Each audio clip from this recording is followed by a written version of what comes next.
Only 2 minutes. बाँकी बेबीको सङ्केत अनुसार 2 मिनेट मात्रै बाँकी छ अब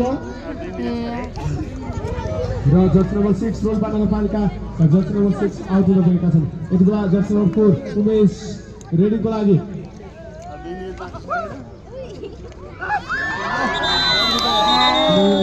रेड मार्न चाहन्छ तर पछिका डरो डिफेन्सिभ स्किल राम्रो हामी देख्न सक्छौँ।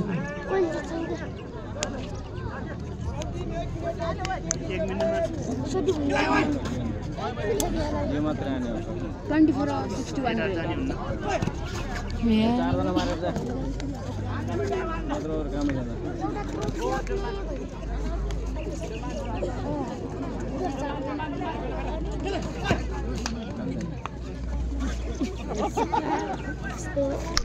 र यति बेला फेरि रेडिङको लागि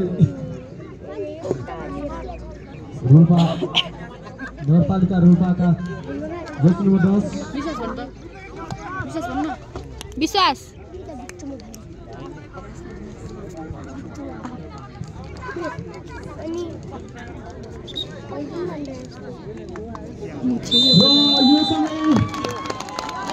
समय सकिसकेको जानकारी दिन सक्छौँ।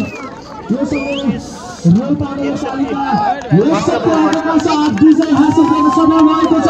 धेरै धेरै बधाई छ रोल्पा नगरपालिकालाई। यति बेला रोल्पा जिल्ला कमिसन दोस्रो खुल्ला पुरस्कार प्रतियोगितामा उत्कृष्ट खेल प्रदर्शन गर्दै रोल्पा नगरपालिका